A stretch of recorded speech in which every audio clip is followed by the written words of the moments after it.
લાખો યજ્ઞ તણા ભડકે ભડકે, પેલા દીન જનોની ચિતા સળગે, પેલા દીન જનોની ચિતા. ક્રાંત દ્રષ્ટા છે. મને તો એમાં ગરીબોની ચિતાઓ જ દેખાય છે. એટલે કોઈ ટાઈમ હોય ક્રેઝ ઉભો થાય, પણ પ્રશ્ન ના પૂછે કે ભાઈ આમાંથી શું, કયો પ્રશ્ન ઉકેલાય છે, કઈ માનવતા, કયું રાષ્ટ્ર, કયો સમાજ, કયા ગરીબોના પ્રશ્નો ઉકેલાય છે. કશું પ્રશ્નો ઉભા થાય છે, વગર જોતા પ્રશ્નો ઉભા થાય. અને આવનારા વર્ષોમાં કોઈ એમ નહીં પૂછે કે તમે કેટલા મોટા મોટા યજ્ઞો કર્યા, તમે કેટલા મોટા મોટા સમૈયા કર્યા, તમે કેટલા મોટા મોટા મંદિરો બાંધ્યો, એ કોઈ નહીં પૂછે. અત્યારે તમને ખબર છે શાનો ક્રેઝ ચાલે છે? પગપાળા સંઘ. પગપાળા સંઘ નીકળી પડો રોડ ઉપર. ઓ ડાકોર જવું છે, અંબાજી જવું છે, ફલાણે જવું છે, ફલાણે જવું છે. રસ્તા ઉપર ચાલવાની જગ્યા ના. અને લોકો પણ એવા ને, દર 1 કિલોમીટર એટલે ભજીયા ખાઈ જાઓ, ખીચડી તૈયાર છે, છાશ તૈયાર છે, ચા પીવો, બસ લીલા લહેર કરો. એમાં કઈ બધા ખરાબ છે એવું નથી મારો કહેવું, એમ બધા સારા છે એવું નથી કહેવું, પણ એક ક્રેઝ છે. પહેલા આટલો પગપાળા લોકો નતા નીકળતા. પગપાળા નીકળનારા લોકો ભલે એમની શ્રદ્ધા ભક્તિથી યાત્રા કરતા હોય, પણ પ્રશ્ન તો ઉભા ના કરે, ટ્રાફિકનો પ્રશ્ન તો ના ઉભો કરે, પણ એક ક્રેઝ ચાલતો હોય. એટલે એક ટાઈમ હતો જ્યારે મહાપુરુષને કહેવું પડ્યું અહિંસા પરમો ધર્મ. બરાબર છે. એને આપણે છેટે લઈ ગયા, છેવટમાં લઈ ગયા. એટલે સૂક્ષ્મ લઈ ગયા કે જીવવું જ મુશ્કેલ થઈ જાય, જીવન જીવાય. મારે આશ્રમમાં એક સાધ્વી આવ્યા. અમારે છાશ કેન્દ્ર ચાલે છે, એટલે ત્યાંથી છાશ લેવા માંડ્યા. મેં જોઈ, નજર પડી એટલે મેં એમને બોલાવ્યા. મેં કોઈ ખાટી છાશ હશે, તમારે ચા જોઈતી હોય, તમારે દૂધ જોઈતું હોય તો હું તમને આપું. તો કે હા આપો. તો હું રસોડામાં મારી સાથે સાથે એ આવ્યો ને ફ્રીજમાંથી દૂધ કાઢ્યું. અને કે ફ્રીજનું અમારે ના ખપે, ત્યાં ફ્રીજમાં મૂકેલું છે એ અમારે. જરાક બુદ્ધિથી જોજો, ફ્રીજમાં મૂકેલી વસ્તુમાં ઓછામાં ઓછા બેક્ટેરિયા હોય. ઠંડકના કારણે ઓછામાં ઓછા બેક્ટેરિયા હોય ફ્રીજમાં મૂકેલી વસ્તુમાં. અને જે દૂધ આવે છે ડેરીમાં, એ પણ અંતે તો ફ્રીજમાંથી જ આવે છે, કોલ્ડ સ્ટોરેજમાંથી જ આવે છે. તમે કોઈ વાર હિમાલય જજો, બદ્રી કેદારના રસ્તા ઉપર કોઈ ઘોડો મરેલો પડ્યો હોય, 2 મહિને જુઓ તો એમને એમ હોય, દુર્ગંધા કોવાય જ નહીં, કારણ કે બરફ છે અને બરફમાં બેક્ટેરિયા ના પડે. હવે આને એમ છે કે આ ફ્રીજમાં મૂક્યું છે કે મારે કામ આવે. તમે કહો શું કરીએ? ત્યારે બધું ફ્રીજમાં જ મૂકેલું છે. તો કેમ કરો, થોડી ખાંડ આપો, ખુલ્લો ખાંડ આપો. પછી પેલી છાશ લીધી ખાટી. મેં કહું બેન, આ એ ફ્રીજમાંથી જ આવી છે, ડેરીમાં આને પણ કોલ્ડ સ્ટોરેજમાં જ લોકો રાખે છે. મને કે અમારા દેખતા નથી કાઢ્યું ને એટલે બસ. પેલું તો તમે અમારા દેખતા ફ્રીજ ઉગાડ્યું ને દેખતા કાઢ્યું એટલે એ અમારાથી લેવાય. હવે આને લકીરના ફકીર કહેવાય, આને આચાર ના કહેવાય, આને લકીરના ફકીર કહેવાય. કે એના પાછળનું હાર્દ નથી સમજતો કે આના પાછળનો હેતુ શું એ નથી સમજતો. એટલે એકદમ એક છેડા ઉપર પહોંચી ગઈ વાત બધી. અહિંસા પરમો ધર્મ, અહિંસા પરમો ધર્મ, અહિંસા પરમો ધર્મ. અને એક નિયમ છે, જ્યારે તમે આ છેડે પહોંચો ત્યારે પેલા છેડેથી પાછી વાત શરૂ થાય. સાયકલ છે, વચ્ચેથી શરૂ ના થાય. આ મધ્ય છે અને મધ્યમાંથી તમારે શરૂ ના કરવું, પેલા છેડે પહોંચો તો આ મધ્યનો જે આ છેડો છે એ બે ભેગા થઈ જતા હોય છે. પછી હિંસા જ હિંસા જ હિંસા જ હિંસા જ, ત્યાં રિવર્સ થઈને મધ્યમાં ના આવી શકે. ધર્મગુરુઓ આવવા જ ના થાય, એને છેડે છેડે જ રાખે. આજે શું, આજે કયું સૂત્ર આપવું જોઈએ, આજે લોકોને કયા સૂત્રની જરૂર છે? મારું જો ચાલે તો હું લોકોને સૂત્ર આપું, વીરતા પરમો ધર્મ, વીરતા પરમો ધર્મ. આખું મહાભારત વીરતાથી ભર્યું છે, આખું રામાયણ વીરતાથી ભર્યું છે. અને વીરતાને એને અહિંસાને કોઈ વિરોધ નથી. વીરતાને એને અહિંસાને કોઈ વિરોધ નથી. બંને એક સાથે રહી શકે છે. તમને ખાસ ભલામણ કરું છું, તમારા ઘરમાં કોઈ છોકરો પેદા થાય તો તમે અપેક્ષા રાખજો કે આ વીર બને, બહાદુર બને, દેશનું રક્ષણ, ધર્મનું રક્ષણ કરે, સંસ્કૃતિનું રક્ષણ કરે, ન્યાયનું રક્ષણ કરે, ગરીબોનું રક્ષણ કરે, દુર્બળોનું રક્ષણ કરે. બધા ગુણો આપોઆપ આવી જશે. વીરતા પરમો ધર્મ તમારા લેટર પેડ ઉપર છપાવજો. અહિંસા પરમો ધર્મ નહીં, હવે આઉટડેટ, એ વાત પૂરી થઈ. હવે ના ચાલી શકે. તમે આ કીડી મરી ગઈ, પેલી કીડી મરી ગઈ, ફલાણું મરી ગયું, ફલાણું મરી ગયું. અમારે ગામમાં હમણાં છોકરાઓએ ભૂંડ યજ્ઞ કર્યો. તમને નવી લાગશે. ભૂંડ યજ્ઞ એટલે સમજ્યા? એટલા ભૂંડ વધી ગયા, એટલા ભૂંડ વધી ગયા, રોજ એટલા બધા ભૂંડ. ખેતી જ ના થાય. રોજ તો ઉપરનું ખાય, પણ ભૂંડ તો અંદર ખોદીને થઈ જાય. આના બધા પંજાબમાંથી આવે. પહેલા નતા, કોઈ ભૂંડ નતું.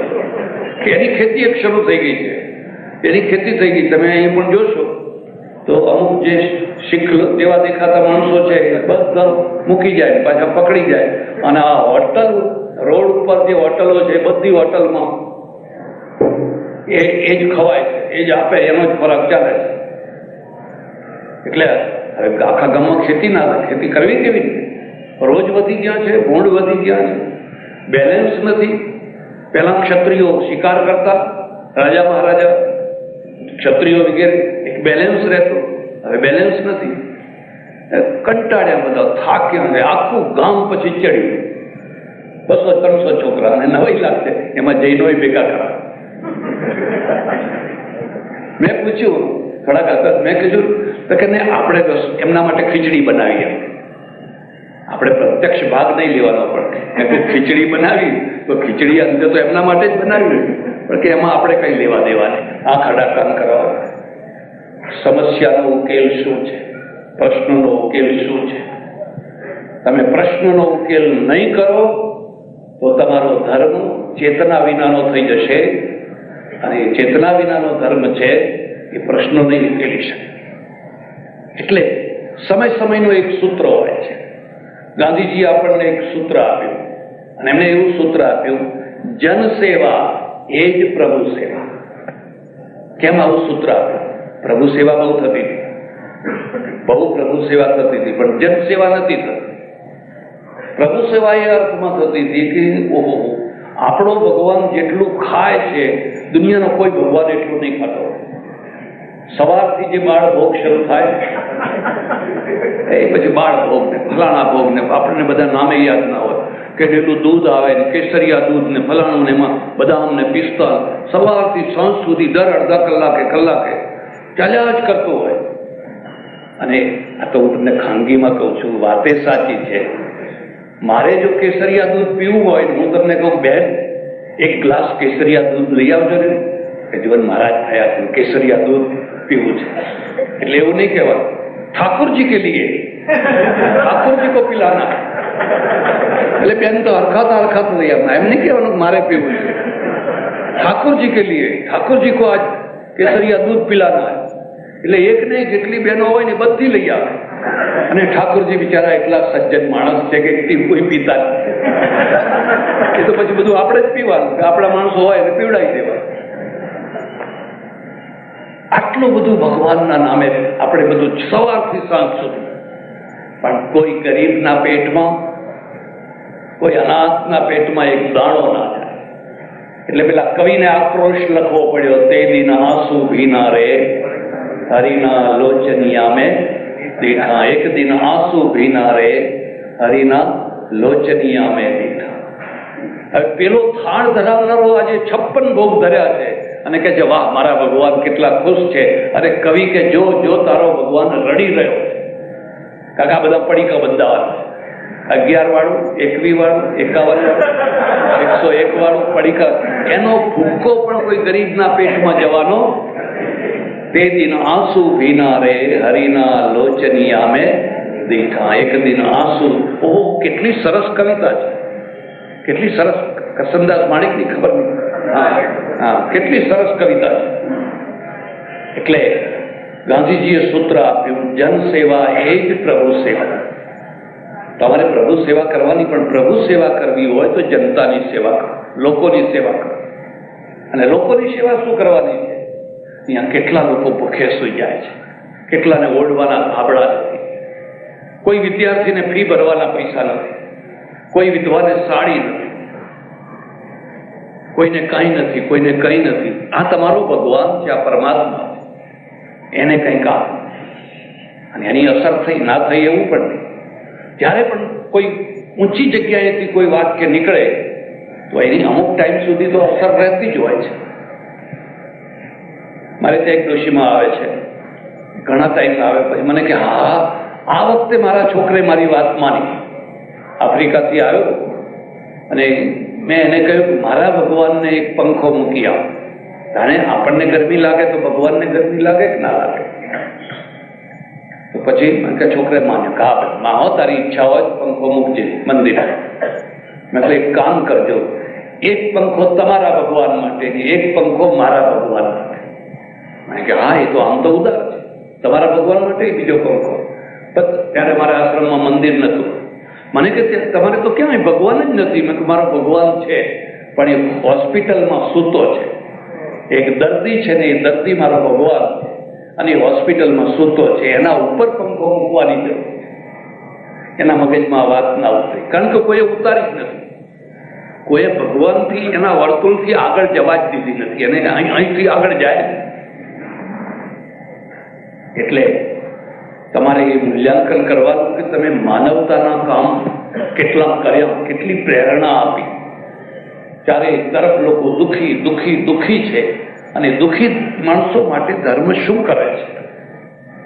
જો એ દુઃખી માણસો માટે ધર્મ કશું નહીં કરે તો પછી ભલે 56 ભોગ ધરાવાતા હોય, 56 ગજની ધજા હોય, આલિશાન મંદિરો હોય, ચમચમ ચમચમ કરતા ગ્રેનાઇટના પથ્થરો હોય, પણ એકડા વિનાના મીંડા છે, ધૂળ બરાબર, એનો કોઈ અર્થ નથી. પણ ઝૂંપડી હોય, ઘાસની ઝૂંપડી હોય, પણ ત્યાં કોઈને ટુકડો મળતો હોય, કોઈને રોટલો મળતો હોય, કોઈનું પેટ ઠરતું હોય. આ આલિશાન મંદિરોમાં પેટ તો ઠરે છે, પણ પૈસાદારના ઠરે છે, ગરીબના નથી ઠરતા. એ પૈસાદાર છે, એમને તો હાથ પકડી પકડીને જમવું પડશે. જમવું, હવે એને બિચારા ડાયાબિટીસ થયો, તું વગર જોતો એને આગ્રહ કરે છે. જે જમનારો છે એને તો આગ્રહ કરતો નથી. કારણ શું થયું? ધર્મસ્થાનો કોમર્શિયલ થઈ ગયા.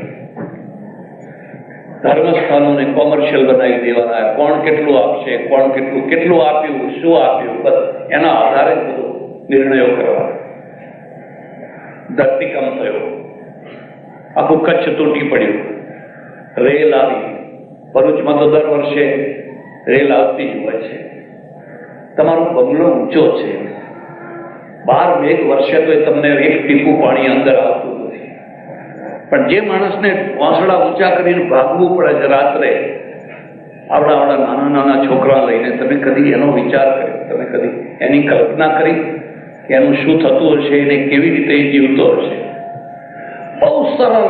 બહુ સરળ સમાધાન ખોળી કાઢ્યું.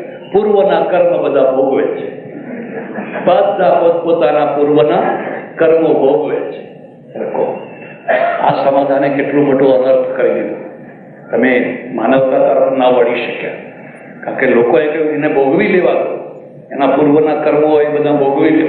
પૂર્વના કર્મના નામે કઈ લોકોને ગુમરાહ કર્યા છે. એક વૃદ્ધ સજ્જન મારા આશ્રમમાં આવે, ઘણી વાર આવે, આત્મા અને અધ્યાત્મ સિવાય વાત જ ના કરે. આત્માને, અને પાછું શું કે આ શરીર, હું ના કહેવાય, મેં ખાધું, હું આવ્યો, હું ગયો, એવું ના બોલે. આ શરીર આવ્યું, આ શરીર આમ, આ શરીર ગયું હતું, આ શરીરે. કારણ કે હું તો આત્મા છું, હું તો શરીર છું જ નહીં. એવા એક દંડી સ્વામી આવેલા મારે ત્યાં, બેઠા. પછી મને કે આ શરીરને ખજૂર ખાવી છે. હવે ત્યારે હોળીના દિવસો ચાલતા હતા, ખજૂર હતી. મેં કહ્યું જ્યાં થોડી ખજૂર લઈ આવ્યા અટકાવું. ખજૂર લઈ આવ્યો માણસ. પછી મને કે આ શરીરને ખજૂરમાં ઘી ખાવું છે. પછી ખજૂરમાં ઘી નાખવું પડે. મેં કહ્યું થોડું ઘી નાખી લાવ્યું. બરાબર, ખજૂરમાં ઘી નાખ્યું, એ ખાવા માંડ્યા. હું બેઠો બેઠો ટપાલ જોતો હતો, બધી ટપાલ આવેલી.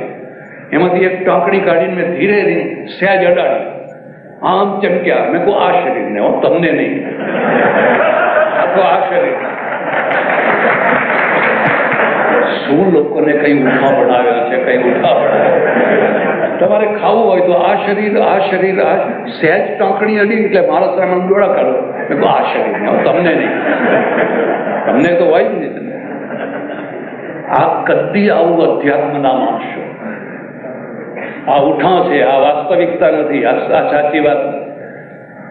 એટલે આવે આત્માની જ વાતો, અને એની વાત કોઈ સાંભળે નહીં.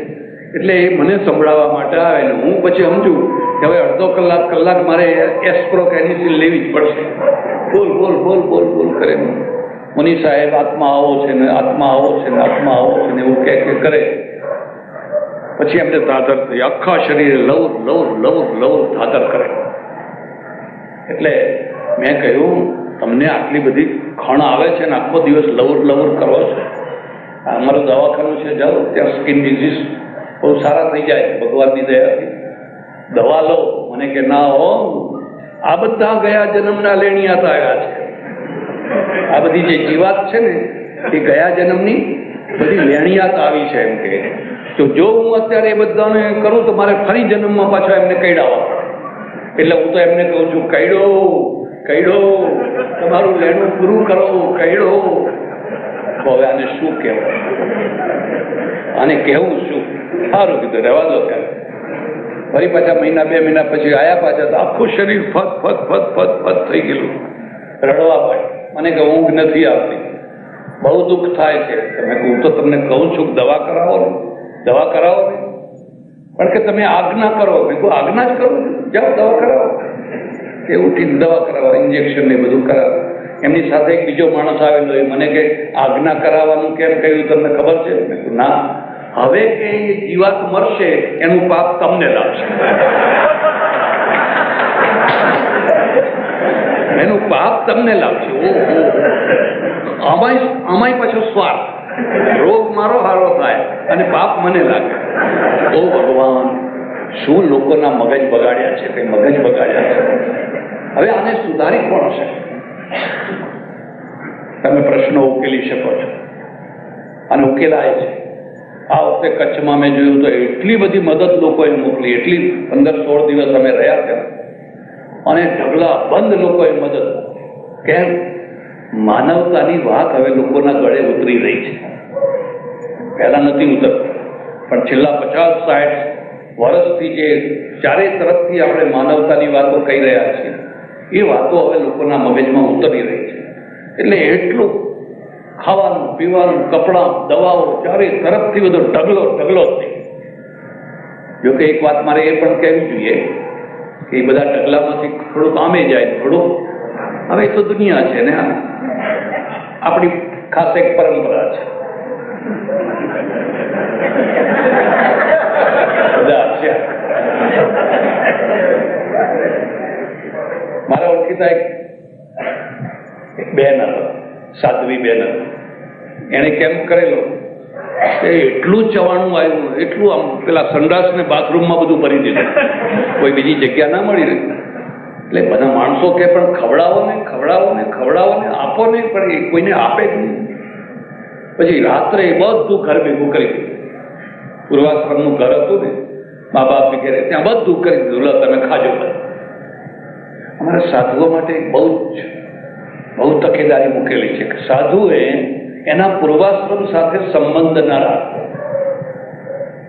લોહીની સગાઈ બહુ પ્રબળ હોય છે. કોઈ મારી પાસે આ ઘડિયાળ મૂકે, બહુ સરસ ઘડિયાળ છે, અને મારે 2 થયા, 3 થયા, 4 થયા, હવે મારે કોઈને આપી દેવું છે.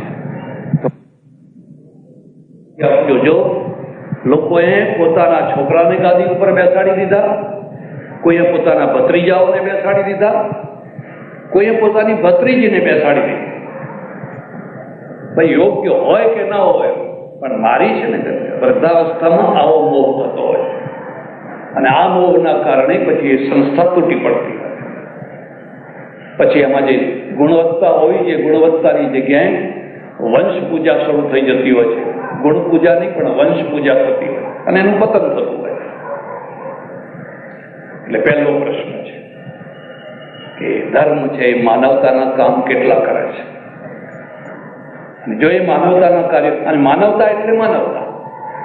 મારે આશ્રમમાં અમે અનાજ આપીએ, બધું આપીએ, હિન્દુ આવે, મુસલમાન આવે, ક્રિશ્ચિયન આવે, બધાને એક સરખ, કોઈને ભેદભાવ કર્યા.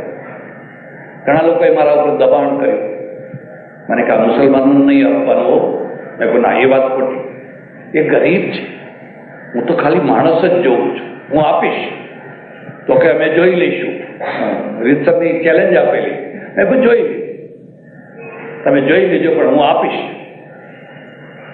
ઘણા લોકો ધર્મ કરે પણ ટીલું જોઈ કે આ આપણો છે ને એને આપો, આ આપણો નથી એને આપવાના, જે આપણો હોય એને જ આપવાના. એ માનવતા ના કહેવાય, એ સાંપ્રદાયિકતા કહેવાય. એ સાંપ્રદાયિકતા કહેવાય. મોગલો સાથે યુદ્ધ ચાલે છે, ગુરુ ગોવિંદસિંહ. અને યુદ્ધ તો અત્યારે તો ઘણી સગવડો થઈ. અત્યારે તો તમે જુઓ તો ખાવાનું, પાણી બધું સાથે ને સાથે. પહેલા ક્યાં એવું બધું પાણી કરીને લોકો મરતા હોય. એટલે એક બિસ્તી છે ને, મશક પાણીની ભરેલી લઈ અને બધાને પાણી પીવડાવવા માટે ફરતો હોય. એવો શીખોમાંથી એક ભાઈ કનૈયા કરીને હતો.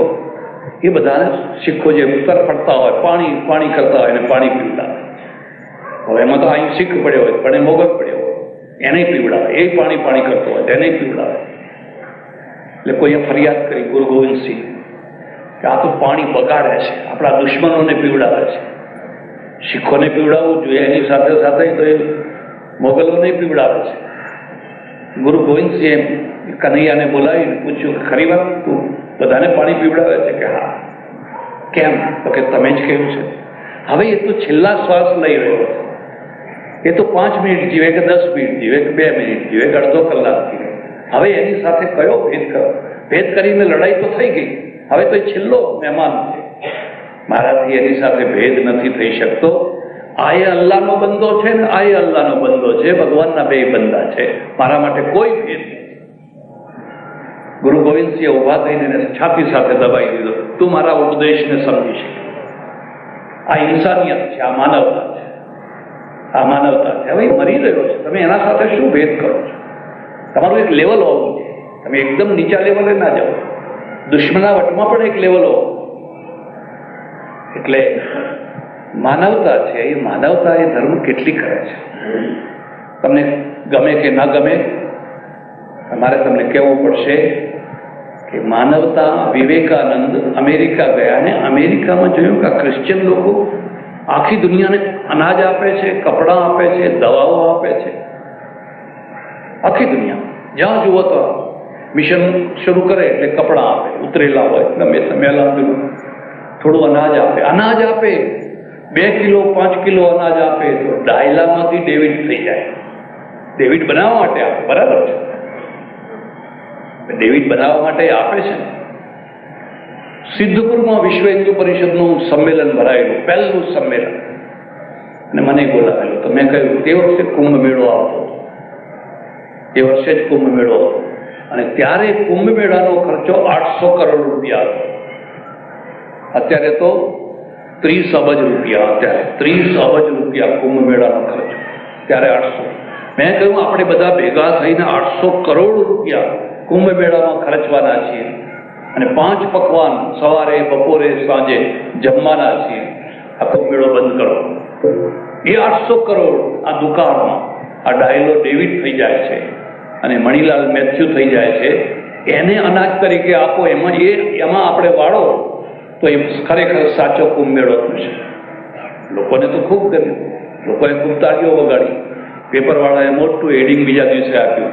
અમારા ગુરુ લોકોને ના ગમ્યું. આ ક્યાંથી ખીલો આવ્યો? આ કાંટાને કોઈ દાડો બોલાવો નહીં. એ હંમેશા કઈનું કઈ ઊંધું જ બોલે છે. આપણે ના જાગ્યા. આજે એને 25-30 વર્ષ વીતી ગયા. હવે આંખ ઉઘડી છે, પણ હવે ઘણું મોડું થઈ ગયું. લાસ્ટ ટ્રેન, આ છેલ્લી ટ્રેન છે. મેં પુસ્તક લખ્યું, આ છેલ્લી ટ્રેન છે. આપણે માનવતા તરફ ના વળ્યા તો આપણે ક્યાં વળ્યા? આપણે બ્રહ્મભોજન તરફ વળ્યા. હું બ્રાહ્મણ છું અને બચપણમાં અમે 84 ખાધેલી જમેલો છું. અમે બધા 84 જમવા જતા. બાજુમાં તીર્થ ક્ષેત્ર, બ્રાહ્મણ જમાડો, ઉપરથી દક્ષિણા આપે. અને પછી મને મોડે થયું, ઓહો, કોઈ વિધવા જમાડવાનું તો કહેતું જ નથી કે આખા ગામની વિધવાઓ ભેગી કરીને જમાડો. કેમ? આખું દાન છે ને એ વર્ણલક્ષી થઈ ગયું. એક વર્ણલક્ષી, બીજાને તો અપાય જ નહીં. આ સુપાત્ર કહેવાય, આ કુપાત્ર કહેવાય. તમે જમાડતા હતા, આખી દુનિયા કક્કર સૌથી વધારે જમણવાર રહી થતા, પણ એ બધું ક્યાં થતું હતું? તે દિન આંસુ ભીના રે હરિના લોચનિયા મેં દેઠા. જ્યાં થવું જોઈએ હવે એના પરિણામ ભોગવી રહ્યા છે. હવે એના પરિણામ આવી રહ્યા. અહીં વેક્યુમ થયું ને, વેક્યુમમાં પેલી મિશનરી આવી. જે મિશનરી કામ આજે કરે છે ત્યારે કરતી હતી, આપણે ના કર્યું. આપણે તો કઈ દૂર રહો. એ વેક્યુમના પરિણામ આજે આપણે ભોગવી રહ્યા છીએ. એવી જ રીતે બીજા લોકો, બીજા ધર્મવાળા, આપણા ધર્મવાળાને જ જમાડો, બીજા ધર્મવાળાને નહીં. એટલે ખાસ કરીને જુએ એને ટીલું કયું છે, નહીં તો બહાર કાઢજો, બહાર નીકળો. કદાચ જમવા બેસાડે ને ખીચડી ખવડાવી દે. એમાં પછી 4 પ્રકારની રસોઈ હોય.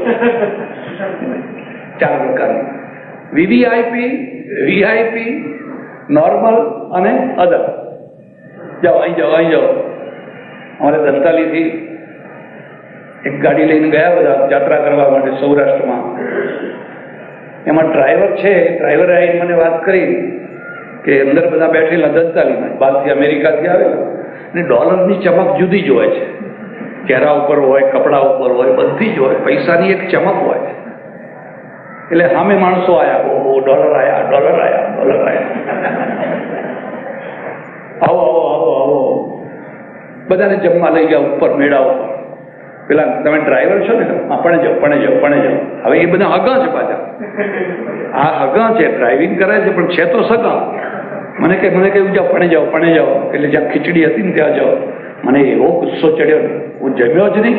બહારથી લોજમાં જઈને જમી આવ્યો, હોટલમાં જઈને જમી આવ્યો, પણ ત્યાં ના જમ્યો.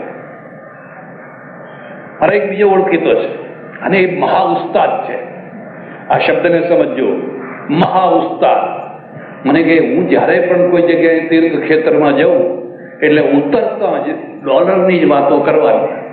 એ છે નહીં, અમેરિકા નથી, પણ અહીં ગયા હતા અને આ ફલાણા સ્વામી નામ આપ્યું, ફલાણા સ્વામી નામ બોલાયા, ફલાણા નામ કરી, ડોલરની જ વાતો કરવાની. એટલે પેલા સાંભળે ને એમ કરવાની, એટલે એને ખબર પડી જાય કે આ ડોલર વાળા છે. એટલે તરત જ આપણને વીઆઈપીમાં લઈ જાય. પણ મને કે જો સામાન્ય વાતો કરો પેલી ખીચડી મોકલે એમ. હવે આપણે ખીચડી ખાવી નથી ને આપણે પેલું ખાવું છે, એટલે એમને પેલી વાતો બધી સંભળાવવાની. એટલે એ સમજી જાય, વાહ, અમેરિકાના જ છે. હું હવે આવો. તે દિન આંસુ ભીના. હું તમને ખાસ વાત, બધે ભેદભાવ કરજો, પણ ધર્મસ્થાનમાં, મંદિરમાં, એમાંય જમવામાં કદી ભેદભાવ કરશો? ગુરુદ્વારામાં જઈને જુઓ, એક સાથે બધા, કોઈ લશ્કરનો મોટો જનરલ હોય કે ચપરાસી હોય, એક સાથે માથા ઉપર ઢાંકીને બધા જમવા બેસી જાય. અને ભેદભાવ કરશો તો એ કોમર્શિયલ થઈ જશે. એટલે આપણે પુષ્કળ જમાડવાનું સૌથી વધુ આપણે કર્યું, પણ જ્યાં જમાડવા હતા ત્યાં ના જમાડે, બીજે જ જમાડ્યા બધે વ્યાખ્યા કરનારા. અને આ થયું વ્યાખ્યાના દ્વારા. વ્યાખ્યા એવી કરી કે આ તરફ જ બધું વળી જાય, પેલી તરફ કશું જાય. વ્યાખ્યા કરનાર કોઈએ પોતાના સંપ્રદાય તરફ વાળ્યું, કોઈએ બીજા તરફ વાળ્યું, પણ જ્યાં વાળવું હતું ત્યાં, જ્યાં સૂકી જમીન હતી, જે ક્યારાને પાણીની જરૂર હતી, ત્યાં ટીપું પાણી ગયું. વિવેકાનંદ ત્યાંથી આવ્યા અને એમણે કહ્યું, દરિદ્ર નારાયણો ભવ, માતૃદેવો ભવ, પિતૃદેવો ભવ, અતિથિ દેવો ભવ, આચાર્ય દેવો ભવ. અને પછી કહ્યું, દરિદ્ર નારાયણ દેવો ભવ. અરે આ દરિદ્ર નારાયણ તમારા દેવ છે, એ ભિખારી કે ગરીબ નથી, આપણા દેવ છે. તમારી રક્ષા એમના દ્વારા છે, તમારું ભવિષ્ય એમના દ્વારા છે. તમે એના ઉપર ઉપકાર નથી કરતા, એનું ભલું કરો, એને સાથે રાખો. એટલે સજ્જનો, પહેલો મુદ્દો એ છે કે ધર્મના દ્વારા તમે કેટલી માનવતાના કામ કેટલા કરો છો. અને જો એ માનવતાના કાર્ય ન થતા હોય તો એ ધર્મ તેજસ્વી નહીં થઈ શકે. છેલ્લા 50-60 વર્ષમાં તમે જોશો કેટલી સ્કૂલો આપણે બાંધી, કેટલી હાઈસ્કૂલો બાંધી, કેટલી કોલેજો બાંધી, કેટલા છાત્રાલયો બાંધો. આ માનવતાનું કાર્ય છે. પહેલા કેમ બાંધતા હતા બધા? 50-60 વર્ષના ઇતિહાસમાં તમે આ બધું જોશો. હિન્દુ પ્રજાએ મન મૂકીને દાન, અને આજે પણ એવું કરે છે. આજે પણ કરોડો રૂપિયા એ તરફ વળ્યા છે. આ બધા ઉપદેશના કારણે આખું પરિવર્તન આવ્યું છે. અને જે લોકો આવું નથી કરી શકતા કે નથી કરી શક્યા, એ કોઈના દવાખાને જઈને દવા લે છે, કોઈના છાત્રાલયમાં રહેવા જાય છે, કોઈની બાંધેલી સ્કૂલમાં ભણવા જાય છે, કોઈની બાંધેલી કોલેજમાં ભણવા જાય છે, કારણ કે એ નથી કરી શકતા. ધીરે ધીરે આખું પરિવર્તન થશે ને રૂપાંતર આવશે. બીજી વાત છે, એ ધર્મ છે, એ ધર્મ શૈક્ષણિક પ્રવૃત્તિ કેટલી કરે છે? કારણ કે પ્રજાનો વિકાસ મસ્તિષ્કથી થાય છે. એક પ્રજાને તમે જોજો, એ પેટલક્ષી જીવન જીવે છે, એક હાથલક્ષી જીવે છે, એક મસ્તિષ્કલક્ષી જીવે છે. તમારે પ્રજાને જો મારી નાખવી હોય તો માત્ર એને પેટલક્ષી કરી દેવાની. રશિયા કેમ મરી ગઈ? હું રશિયા જઈને આવ્યો હમણાં, ચોપડી છે, વાંચજો ઈચ્છા થાય તો. ભંગાર ભૂખો, એના કરતાં તો ભારત ઘણું સારું. આપણને દયા આવે કે રશિયાની આ દશા, પહેલાં કોઈ જવા જ નતા દેતા, કારણ જાય તો બધું જોઈ જાય.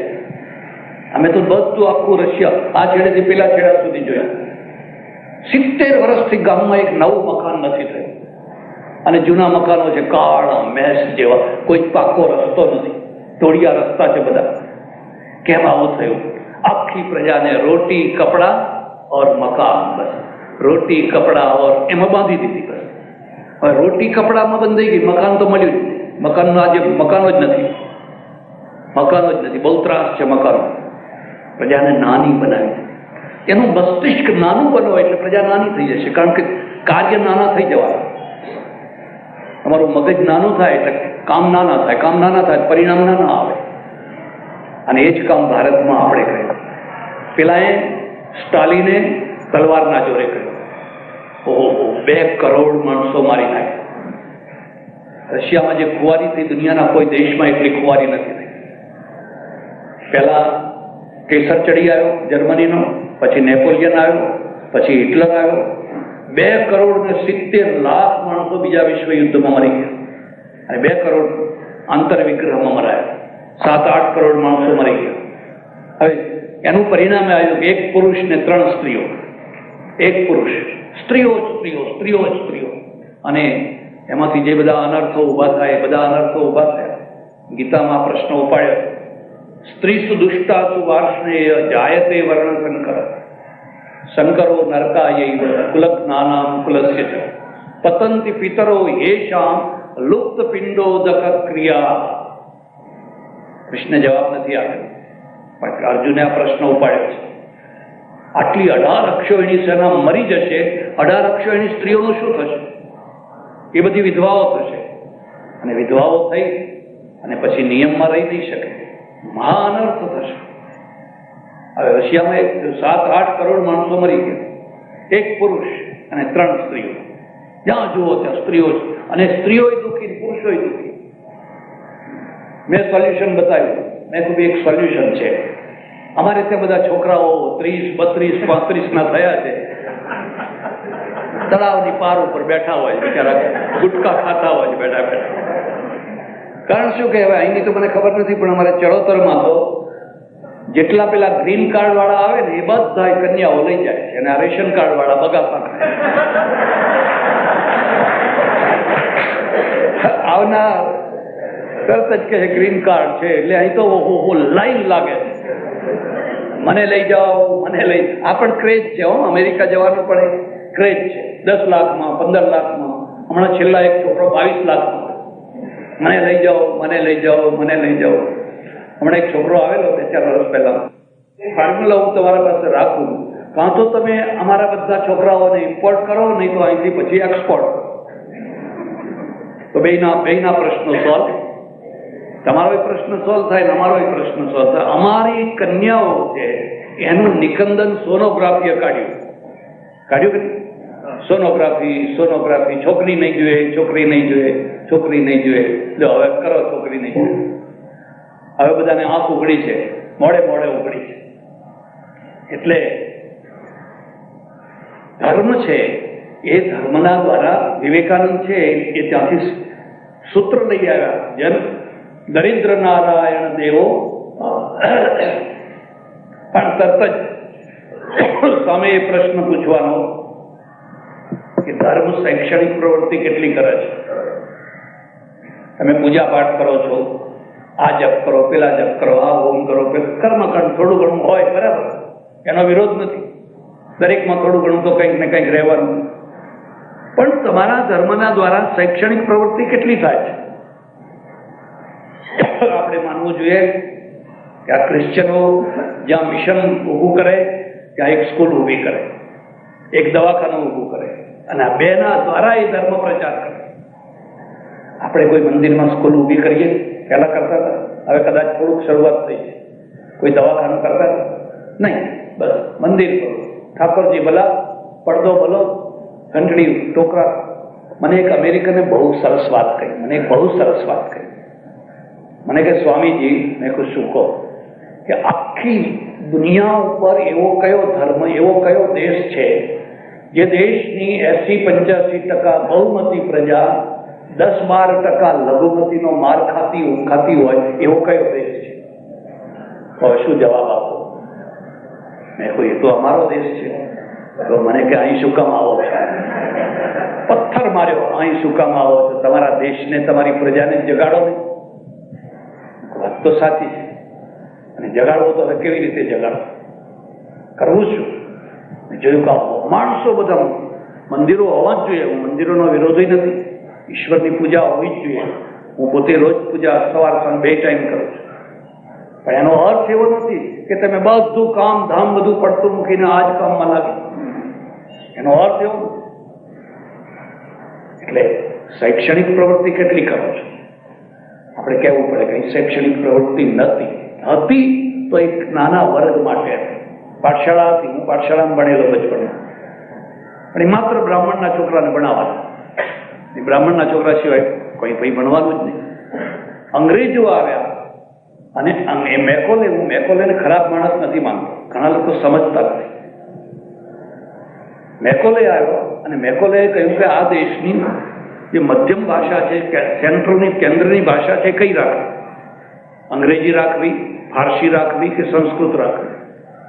અંગ્રેજી પ્રચલિત નથી ત્યારે, ફારસી પ્રચલિત હતી. બાદશાહોના કારણે શિવાજીના અને પેશવાના દરબારમાં પણ ફારસી લખાતી બોલાતી હતી. એટલે અંગ્રેજીનો તો કોઈ પ્રશ્ન જ નતો. કાં તો ફારસી રાખો ને કાં તો સંસ્કૃત રાખો. પંડિતો તૈયાર ના થયા. પંડિતો કે નહીં, આ દેવ ભાષા આ લોકોને બોલાય જ નહીં, લોકો સુધી એને પહોંચાડાય કે દેવ ભાષા એક ખૂણામાં રહી. અને ફારસી આવી ગઈ હોત સારું થયું, અંગ્રેજી આવી. જો ફારસી આવી હોત તો શું થાત? તો પછી રાજા દશરથ નહીં, બાદશાહ દશરથ બોલવાનું. રાજકુમાર રામ નહીં, શાહજાદા રામ બોલવાનું. બેગમ કૌશલ્યા બોલવાનું. કેટલું મોટું પરિવર્તન! ભાષા કલ્ચર ઉપર કેટલો મોટો પ્રભાવ નાખે, કેટલી મોટી અસર નાખે. કોઈની આંખ ના ઉઘડી, સારું થયું અંગ્રેજી આવે. એને એક બારી ખોલી દીધી. કઈ બારી ખોલી દીધી? આપણે તમને કહું, ગુલામી વિલાયતથી આવી અને આઝાદી વિલાયતથી આવી. ગુલામી અંગ્રેજોના દ્વારા આવી, વિલાયત. પણ આઝાદી વિલાયતથી આવી. કારણ કે જે લોકો આપણા અહીંથી વિલાયત ગયા એમણે ત્યાંની દુનિયા જોઈ અને એમાંથી આઝાદીના બીજ ઉભા થયા. રાજા રામમોહન રાય, મહાત્મા ગાંધી, શ્યામજી કૃષ્ણ વર્મા, આ બધા જે શરૂઆતમાં ગયા એ વિલાયતમાંથી પ્રેરણા લઈને આવ્યા. આ લોકો કેવું, આપણે કેવા છે? આઝાદી પણ ત્યાંથી આવી. અને આઝાદીમાં કોઈને ખોટું લાગે તો માફ કરજો, અંગ્રેજી ભણેલા લોકોએ જેટલો ભાગ લીધો એટલો સંસ્કૃત ભણેલા કે અરબી ભણેલા લોકોએ ના લીધો. એ તો બધા ચુસ્ત હતા, કટ્ટર હતા. અમારે અયોધ્યામાં હું હતો તે અયોધ્યાના બધા હજારો સાધુઓ એક જ વાત કહે, કાંગ્રેસ નહીં ચાહીએ, અંગ્રેજ ચાહીએ. કાંગ્રેસ ધર્મભ્રષ્ટ કરે છે, અસ્પૃશ્યતા નિવારણ કરે ને હરિજનો સાથે. નહીં, કાંગ્રેસ નહીં ચાહીએ, અંગ્રેજ ચાહીએ. અંગ્રેજ કોઈને ધર્મભ્રષ્ટ નથી કરતા. તમારે અસ્પૃશ્યતા હોય, આબડછેટ હોય, જે થતું હોય તમે તારે તમારી રીતે જીવો. અમારે તો આટલું જ જોઈએ છે. અંગ્રેજી ભણેલા લોકોએ જે આઝાદીમાં ફાળો આપ્યો, સંસ્કૃત ભણેલા એટલો તો ના આપ્યો. કારણ કે એમની પાસે એ દિશા જ ખોલી નથી, એ દ્રષ્ટિ જ ખોલી નથી. ચુસ્ત ધર્મગુરુઓને તમે જોજો, એમને દુનિયાનો ખ્યાલ જ નથી હોતો. એ કોડાળામાં જ ફર્યા કરતા હોય. એ કોડાળા બહાર શું ચાલે છે એની એમને ખબર જ નથી હોતી, એને ખ્યાલ જ નથી હોતો. એટલે આપણે પણ 50, 60, 70 વર્ષ મારે કહેવું પડે કે શિક્ષણની જે ધર્મના દ્વારા શિક્ષણની જે શરૂઆત કરી દયાનંદ સરસ્વતીએ કરી, પંજાબમાં, હરિયાણામાં, દિલ્હીની આજુબાજુ ડીએબી કોલેજો, ડીએપી, દયાનંદ આંગ્લ એન્ડ વૈદિક કોલેજ, દયાનંદ આંગ્લ એન્ડ વૈદિક કોલેજ, એક આખી જાળ બિછાવી દીધી, ડીએપી. અને મહાત્મા ગાંધીજીને સ્વીકાર કરવું પડ્યું કે મને સારામાં સારા જે સ્વાતંત્ર્ય સેનાનીઓ મળ્યા, આ ડીએપી કોલેજના જે સ્નાતકો હતા એ મને સારામાં સારા કાર્યકર્તાઓ મળ્યા. એટલે આ એક પહેલી શરૂઆત થઈ કે ભાઈ ધર્મની સાથે સાથે આપણે શિક્ષણ પણ શરૂ કરો, ભણાવવાનું પણ શરૂ કરો.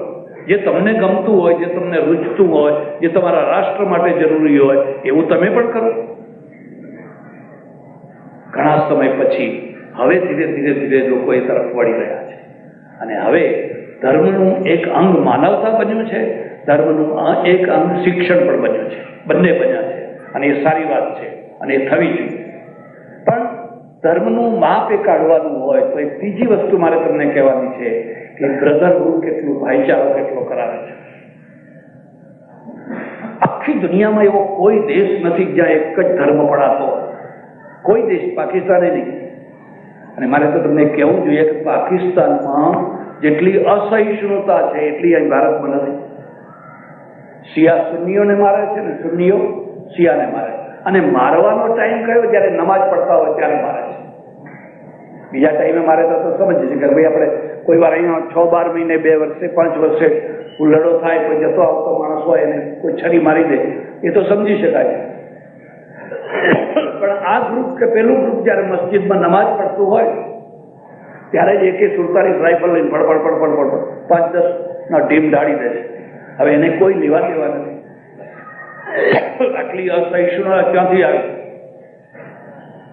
કેમ અસહિષ્ણુતા આવી? અને એનું એક મૂળ કારણ છે, તમારે જો દુનિયાને સારી બનાવવી હોય તો કદી પણ લોકોને ધર્મ ચુસ્ત ના બનાવશો, ધર્મ પ્રેમી બનાવજો. ધર્મ પ્રેમી થવું અલગ વસ્તુ છે અને ધર્મ ચુસ્ત થવું એ અલગ વસ્તુ છે. ધર્મ પ્રેમી તમે સારા હિન્દુ બનો, સારા મુસલમાન બનો, પડોશમાં રહેતા હોય, એકબીજાને પ્રેમથી રહો, કંઈક દાવત દો, ખવડાવો, ખાઓ, બીજું ત્રીજું, એ તો ધર્મ પ્રેમ છે. હું કુરાન વાંચું, કોઈ ગીતા વાંચે, એમાંથી સારી વાત ગ્રહણ કરે, એ તો ધર્મ પ્રેમ. પણ જો ધર્મ ચુસ્ત થયા બસ પછી તો બીજું આ બધા કાફર જ છે. અને ઘરમાં ભાઈને કાફર કહે છે, પેલાને કાફર કહે છે, પેલાને કાફર કહે છે. તો આ સારા માણસ છે કોણ? એનું આ પરિણામ છે. આજે એટલો મોટો ઉત્પાદ છે, એવું કહેવાય છે કે ફ્રન્ટિયર એટલે જે બોર્ડર, અફઘાનિસ્તાનની બોર્ડર ઉપરનો પ્રદેશ છે ત્યાં કોઈનું રાજ ચાલતું નથી. મદ્રેસાઓની અંદરના જે માણસો છે કે જે ધારે